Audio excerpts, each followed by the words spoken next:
Hey, you all. Welcome back. Y'all already know what it is. You see the title of this video. This is Real Housewives of Potomac, RHOP, Season 6, Episode 6. Before we get into it, it is almost midnight. I am very tired. I've been going into the office early and getting off late. So we are going to keep this as brief as possible. I'm not going to talk about everything. Matter of fact, I'm just really going to talk about Robyn and Gizelle's commentary, or should I say them devaluing Wendy on Sunday's episode. So that's what I'm going to do. Usually I film Potomac on Mondays, you all, but I got off late. I was stuck in traffic for almost 2 hours. And then by the time I got home, I had to meal prep for the rest of the week. And then today, Tuesdays are usually one of my gym days, but I decided to forego the gym and film. So let's just go ahead and dive into it. We pick up with Gizelle and Karen arguing, and honestly, I don't care. I've said it before and I'll say it again. Gizelle did not wish death on Ray. Her joke was corny, right? It fell flat. She was trying to be funny and it was stupid, but she didn't wish death on him. Now, the statement that she made a few episodes ago, that was out of line. However, at the time of them filming, Karen did not know that. So we're not talking about this. And whoever thought that Candace would be the voice of reason, right? Like whoever thought that Candace would be the one to be reasonable in this situation. I'm so proud of you, Candace. Bravo to you. You've come such a long way and you've matured. So shout out to you. But Candace was saying that you both done things to each other, which they have. And at this point, there is no resolve. Neither of them are going to apologize to the other. Whether it's because of ego or whatever, they're not going to do it. And I was with the scholar, right? She said, I got off the bus. I was here to enjoy my salad. And I'm physically, like literally in the middle of you two arguing. No one wants drama on a vacation, period. So let's go ahead and move on. So Wendy and Escala and Karen are escorted to their servant quarters, darling. And Candace, you ought to be ashamed of yourself. That cottage, and y'all correct me if I'm wrong, I thought the cottage was going to be on the same property as the estate. It didn't click for me until I saw them walk out and get into a car. I was like, wait a minute, the drive time is 5 minutes. So this isn't in walking distance.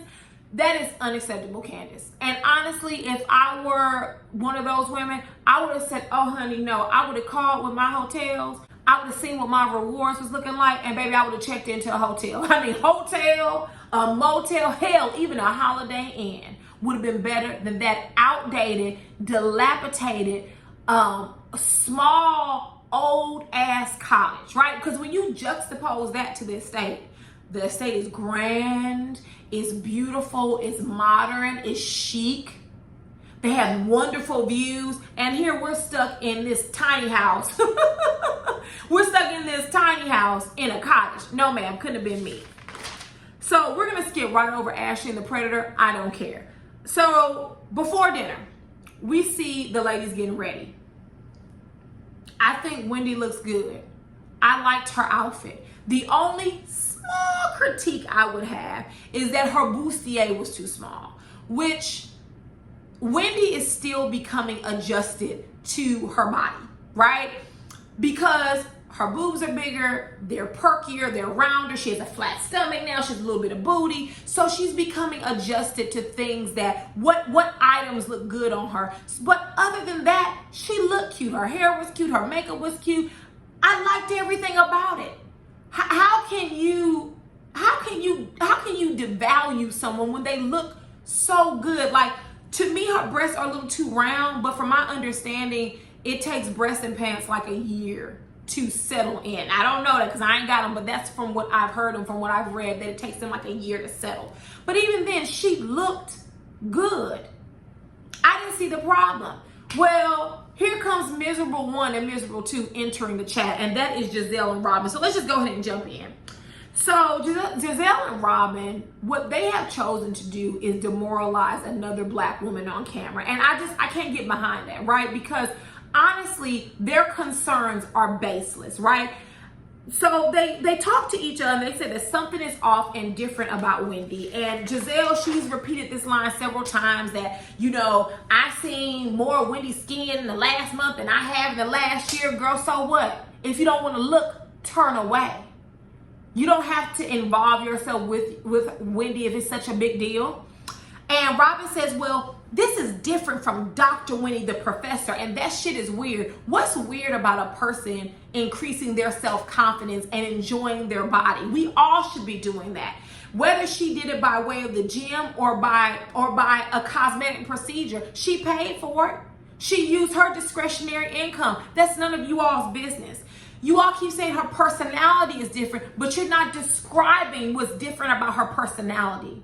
You're only describing what's different about her body, I'm just so sad for Robyn and Gizelle. Robyn and Gizelle, this is what insecure and unhappy looks like.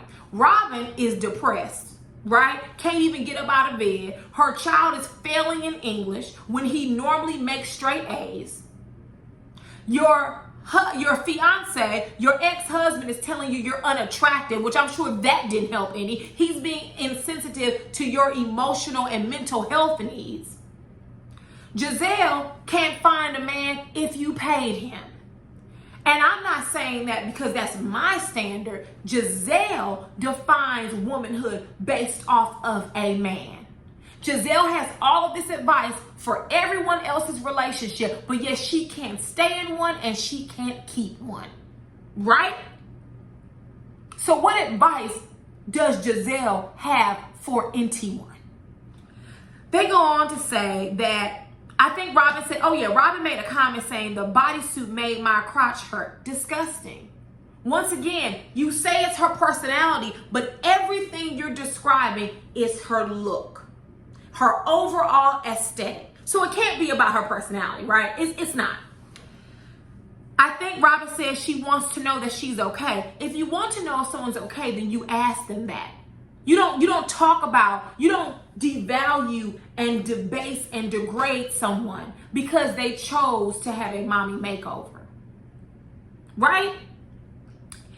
Robyn says, well, last year she exuded such substance, and if I were to meet her today, would we hit it off with her? First of all, the only thing that has changed about Wendy is literally her breast, her stomach, and her behind. Those are the only three things that have changed about her physically. And the fact that you would be unable to be friends with her if when you first met her, she looked like how she looks now. That is crazy to me. But a thought passed through my head, and you all tell me what you think. I could be wrong. I think Gizelle and Robyn have such an issue with Wendy and her newfound confidence and her new body because it reminds them of the women that Juan and Jamal cheated on them with. Right? The big boob girls, the girls with the stomachs, the girls with the behind. I think it reminds them of what they would consider to be groupies because Robyn's comment at dinner calling Wendy loose. What? What is that based on? What is that based on? What has she done? What has she worn that was that bad to say that she's loose? I really do feel like this is connected to something deeper for Robyn and Gizelle. And maybe it could be that they're just mean, immature women. It could just be that, but it has to be something deeper for you to be willing to drag another black woman on camera for millions to see. So Gizelle says there's no judgment, but she needs to explain this. Gizelle, you are no longer the college school girl on the yard with the recruit. She doesn't have to explain any damn thing to you. Wendy's money, Eddie's money, I don't care who it was. Their money is the one that paid for her mommy makeover. She doesn't need to run anything past you. She is not one of your daughters. I'm so sad for Gizelle. An unhappy, miserable woman who defines her existence by a man, and she's raising 3 daughters. I'm so sad for Gizelle. She's so miserable. She's so unhappy. And you can see it all in her wrinkled ass face. Oh, Jesus. You talking about Wendy surgery. Maybe Wendy needs to reference you to her doctor. Because believe it or not, Gizelle, you've depended on this all your life. And it's fading. It's fading quickly. When they did that flashback to when you was talking about all this, you look a lot different than you do now. It's time for a few nips and tucks, if you ask me. Sometimes you gotta know when to hold them and know when to fold them. Know when to walk away and know when to run. What did Kenny Rogers say? You never count your money while you're sitting at the table. There'll be time enough for counting when the dealing's done.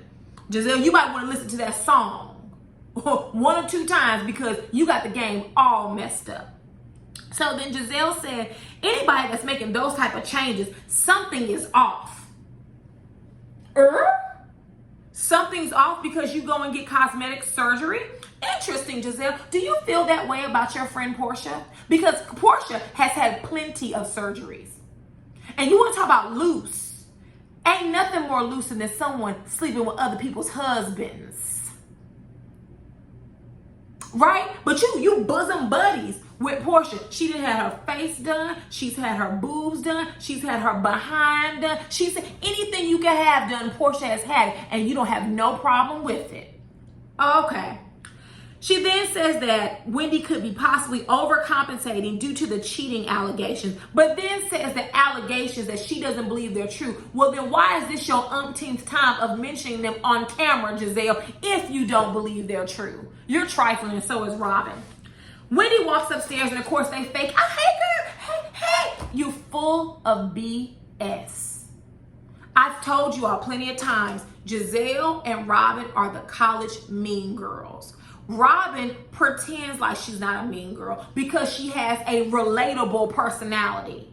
But what she does is she gets everybody's tea, she gathers their tea, and then she goes and gossips with Gizelle about it. She's just as much of a mean girl as Gizelle is. And the fact that y'all got y'all funny looking selves down to that table in the restaurant and that you couldn't properly read and assess the temperature in the room to where you thought it would be acceptable for you to devalue a black woman, not only in front of her castmates, but on TV, y'all are trifling. And there's no way, I don't give a damn what explanation y'all come with on the reunion, I don't want to hear it. I don't want to hear it. But anyways, let's get to dinner. First of all, the women were very overdressed. They all looked very good. Well, except for Gizelle and Robyn. They all look very good. But honey, I know hometown buffet when I see it. I know Golden Corral when I see it, honey. You ain't got to lie to us. Talking about something you got a Chateauneuf board. Girl, bye. The producers hurried up and bought one from Sam's and put it down on the table. You don't fool me. But they began talking about their current relationship status. And honestly, I don't feel like addressing this, so we're going to be brief. Candace was talking about her relationship with Chris, how the gender roles are reversed. He's her manager. He cooks more. She finds that he pushes her even after she's had a long day of being in the studio, which, listen, she loves Chris. She trusts Chris. She doesn't feel, she feels very confident in their marriage, and she should, right? I think a scholar asked her, like, with him being the manager, does he ever turn it off? And basically, Candace was like, no. I don't know what to say. Her mother doesn't like it, but if Candace like it, I love it. I don't know what to say. Gizelle, who doesn't need to give anyone relationship advice, anyone, she asked, is Chris now her Kris Jenner? And makes a comment about how she doesn't want Chris to resent Candace if she ends up basically out hustling him, and says that Chris will be riding her coattails. What do you know about that, Gizelle? Who has ever ridden your coattails? Certainly not Jamal. So then Robyn chimes in and she discusses how she is completely unmotivated in this season of her life. She says that, you know, basically she gets up and goes to sleep. She doesn't get up to about 2 o'clock and get her day started. And the women were shocked. Like, they truly were shocked. And she says that Juan, she reveals to the group that Juan said it's not attractive. And baby, that's when Gizelle piped up. Because honey, your man said you was unattractive. Never mind that my friend is suffering emotionally and mentally. Honey, Juan Dixon, who is fine, said that you weren't attractive, so you needed to get it together. Once again, Gizelle giving someone relationship advice. It shouldn't even happen. It shouldn't even exist. Girl, sit down at the end of the table and shut your ass up until you can figure out what's wrong with you. Because your children already said that you were emotionally inept, which you are. And this scene completely provided evidence for that statement. Your friend is saying that she's neglecting her children, which I don't like Robyn, but that was very brave of her to admit, especially on camera. So many women, in particularly black women, feel we have to be super women. And because of that, we're overwhelmed, we're stressed out. I think there was an article, and I didn't read it in depth. I just hit the summary, where it says women are becoming the new face of alcoholism in our country. And I don't know, I don't remember if it broke it down by race. It could have, but I skimmed it. But I wouldn't be surprised if white women and black women are at the top of that scale. We have so much pressure on us, especially in a pandemic, and we're turning to alternative means to help relieve us of some of that stress. A lot of us are overworked and underpaid. So the fact that Gizelle didn't bond with her friend on that, but took the opportunity to chastise her about being attractive for a man, disgusting. Absolutely disgusting. But what more can we expect from Gizelle? She's very shallow. And truth be told, she's relied on this all her life, and now it's fading. And she's scurrying around because she doesn't know what to do. This has gotten her into many places. Not this. This. Shallow. Emotionally inept. So Gizelle, so when Robyn said that basically Corey was failing in English when he used to be a straight A student, no mention of that. No mention of that. Gizelle is only worried about Juan finding her attractive. Just a horrible friend. So I think Robyn said she had seasonal depression, and Skylar was like, girl, I've had depression, and it sounds a lot like what I went through. And Robyn has said, you know, I don't know whether I need a life coach or a therapist, but y'all, be careful about the life coaches, because they probably went to the school of Derek Jackson, okay? That is not a life coach. That is a fool, okay? That is not a life coach. And a scholar said, you probably need a hybrid of both, which I agree with. You probably need some therapy because you are able to recognize there's a problem. You're not able to correct it. So you can have a therapist and a life coach. Just be sure they didn't go to Derek Jackson School of Life Coaching, okay? So that's when Wendy, chimes in, and she begins to relate to Robyn. She was like, Robyn, I'm in the same boat, girl, I'm overwhelmed. And that's when Gizelle and Robyn decide to tear her down.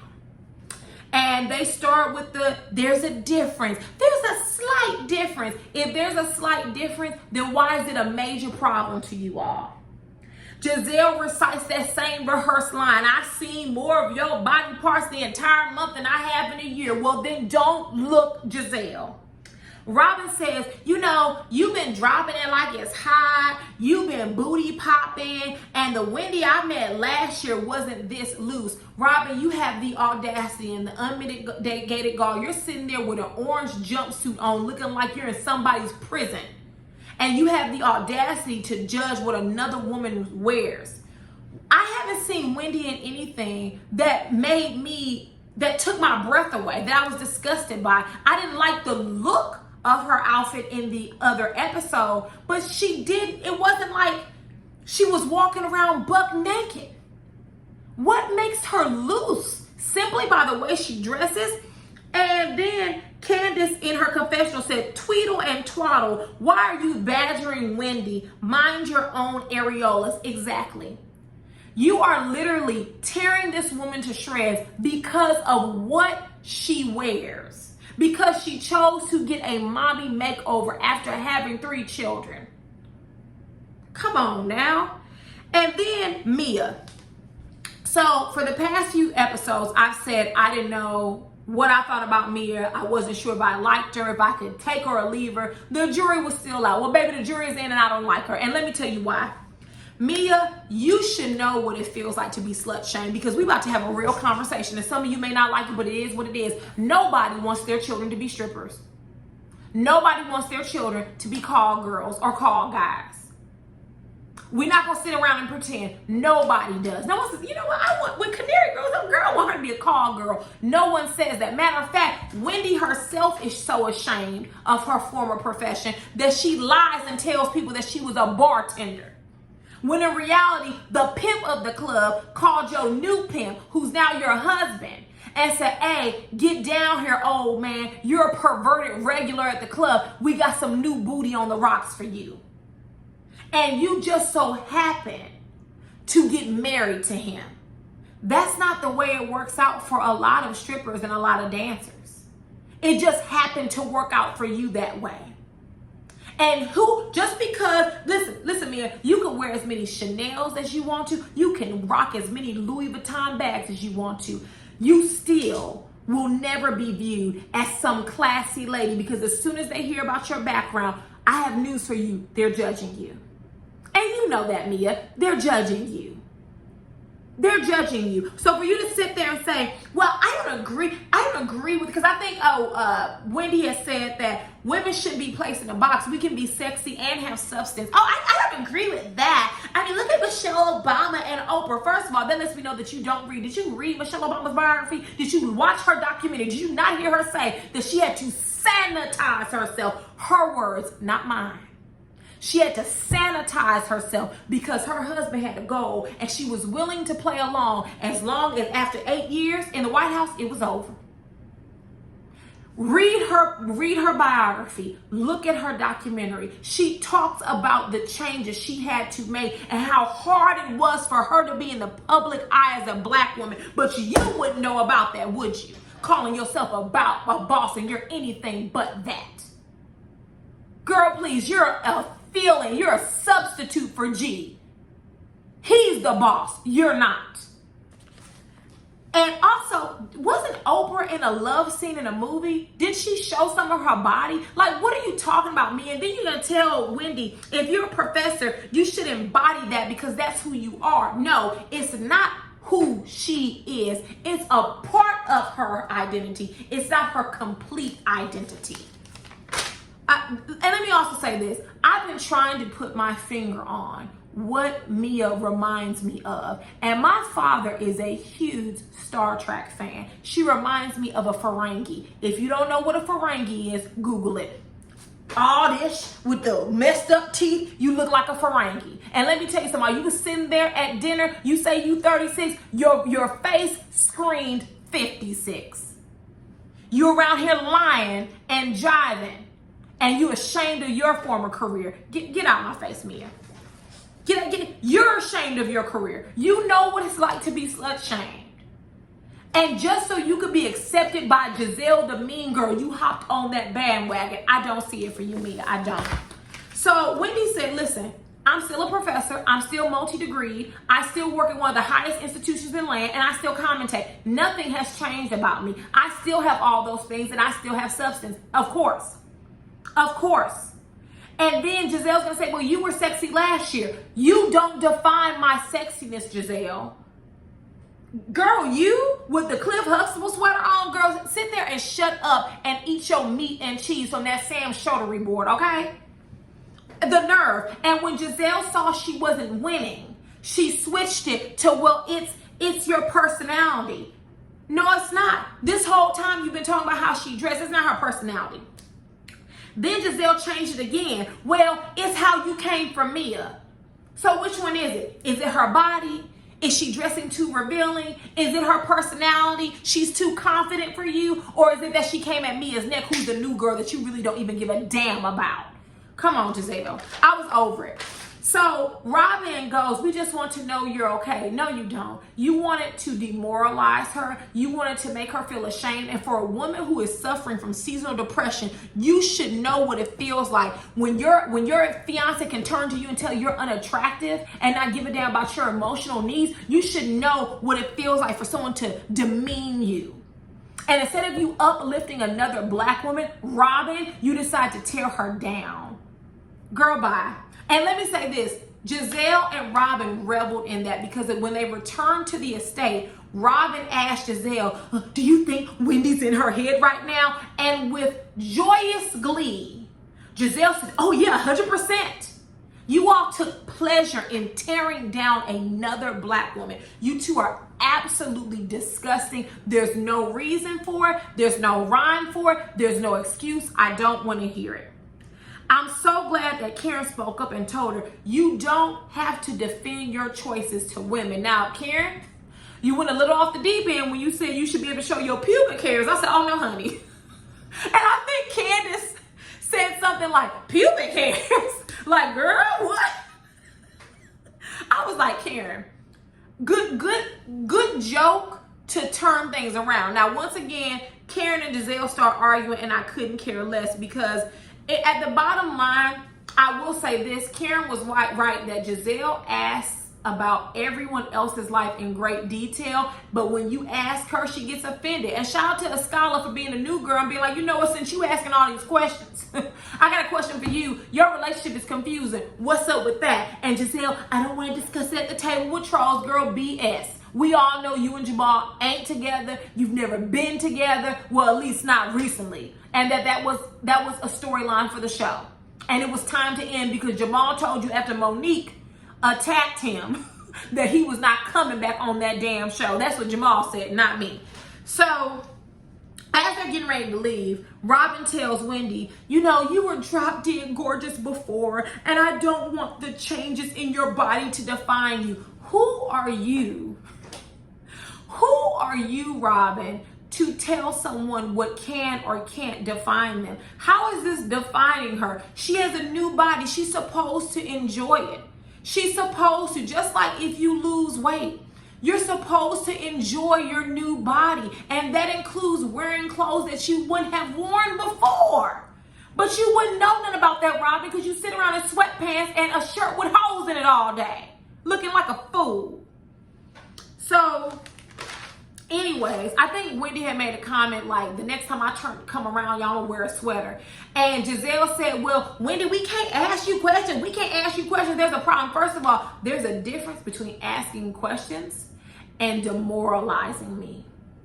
They literally tore her down piece by piece.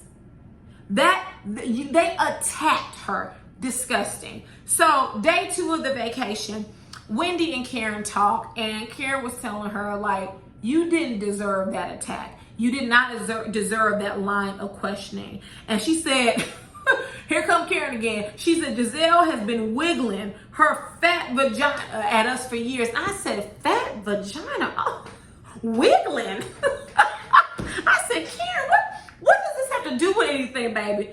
But Wendy was hurt, and she got teary-eyed, and I would too. You considered someone a friend. Wendy said a big sister, which I was like, I don't know why in the hell you considered Gizelle the green-eyed bandit a big sister at all, but whatever. I don't know. Maybe it was a difference thing. I don't know. But she began to get misty-eyed, and I felt sorry for Wendy, because I've been in her place. I've had a friend attempt to attack me, you know, based upon how I look. And I've been there, and it does hurt, because here you are just being confident in yourself and minding your business, and they trying to hate on you. And so, just, you know, Karen told her right. She said, listen, you can cry now, but don't let Gizelle see that, because that's what Gizelle, mean girls thrive off of that. They thrive off of your pain. They thrive off of your tears. So yeah, cry here, but when we get out to the pool day, you pull it together. Do not let her see you sweat. Cry now, get it all out, but don't let that evil, mean heifer see you sweat. And so that's how the episode ended. You all tell me what you thought. It was a lot for me. It was a lot to see Robyn and Gizelle And we've already spoke about colorism. And these two light-skinned women with green eyes took the time out of their day to denigrate another black woman, and she just happens to be deeply melanated. She just happens not to have the sharp, sharp, skinny facial features. I don't think that's ironic. And it literally disgusted me. Robyn and Gizelle, for me, can't come back from this. I have nothing good to say about either one of them. But if there's nothing else, y'all get down in the comments and tell me how you felt. And tell me what you thought about Mia. I was really shocked because she knows what it's like to be slut shamed. She knows it. And it just was like, girl, what? So you all tell me your thoughts about the episode. And if there is nothing else, it is time for me to go to bed. And I will see you all later. Mwah. Bye.